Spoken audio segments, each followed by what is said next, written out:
Good morning or good afternoon, depending on when you're watching this. This is a fun little Christmas project. We're going to make these gift boxes with a rose on top. Some of the materials you're going to need are a pair of scissors, hot glue gun, and glue sticks.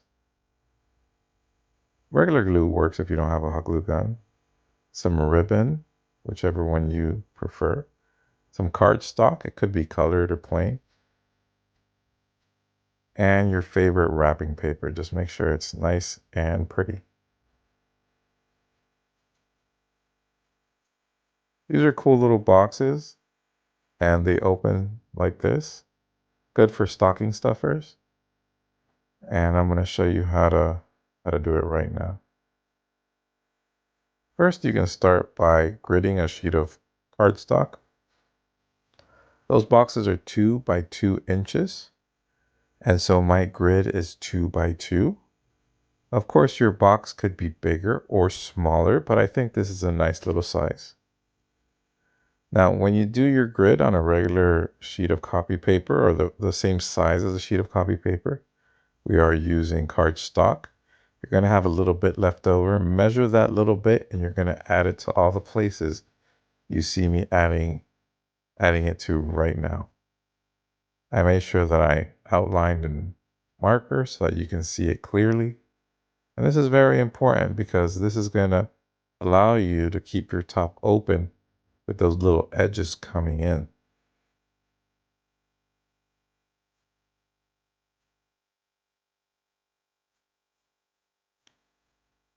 Cut it out once you're ready.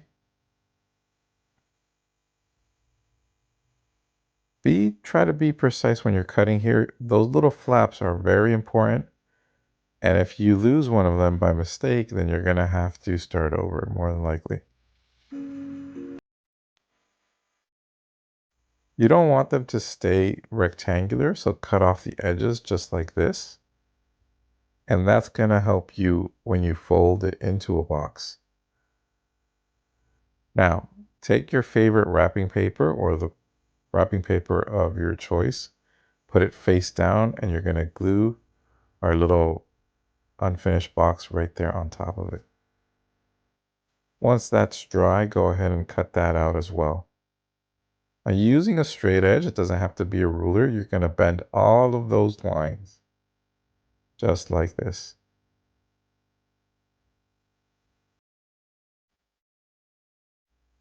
Now, here are some other examples of what it's going to look like when it's over, and I already prepared some, and there you can see them.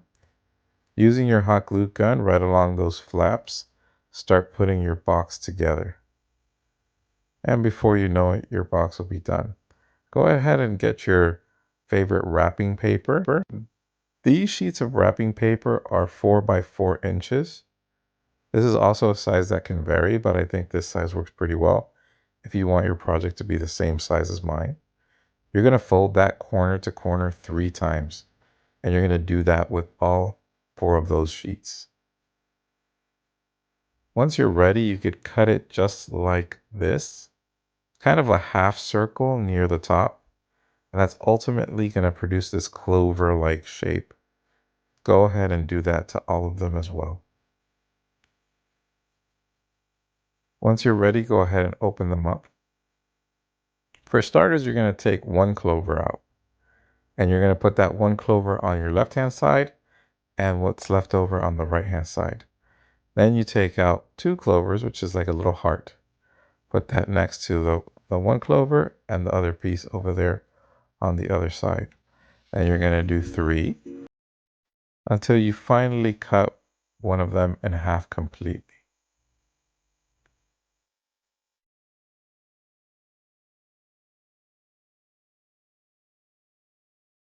Now you are going to discard one of these halves, and there you go. For the big pieces, it's pretty straightforward. You're going to glue them together this way. When you get to the smaller pieces, it gets a little bit more complex, and I'll zoom in to show you what to do specifically with those. So for this one, you don't want to fold it over completely. Just put a little bit of glue there on the edge, and you're going to fold it over like that. And finally, for the last one, you could twirl it in your fingers, and then you're going to only glue the edge to the one that has two pieces.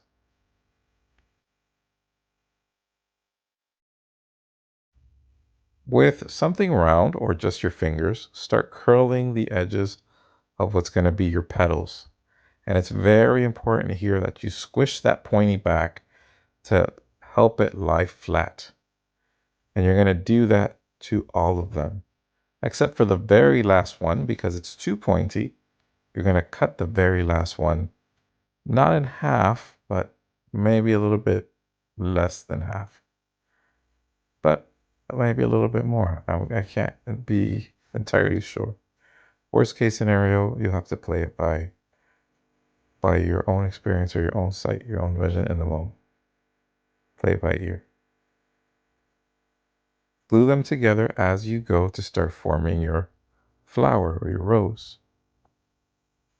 And remember, you always have to squish in those backs to have it lay flat.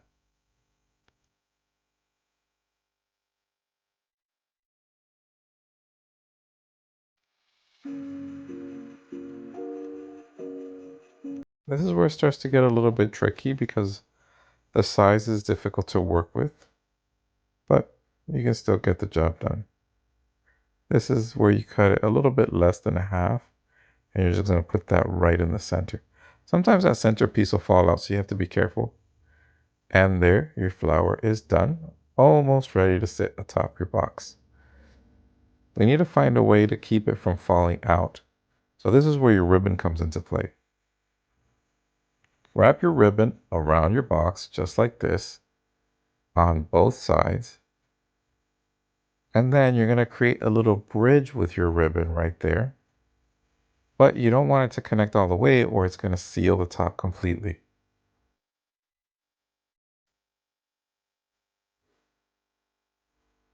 So what you should do is just glue it there in the center. And then you're going to cut off these excess pieces.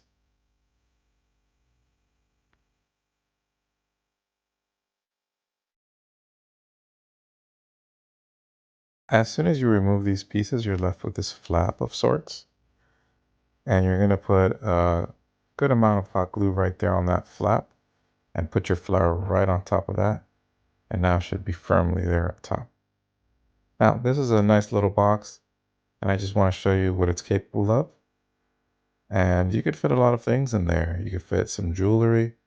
You could fit my watch. You could fit some cash. I think it would be really ideal for a stocking stuffer. And the great news is that you can use it again and again and again.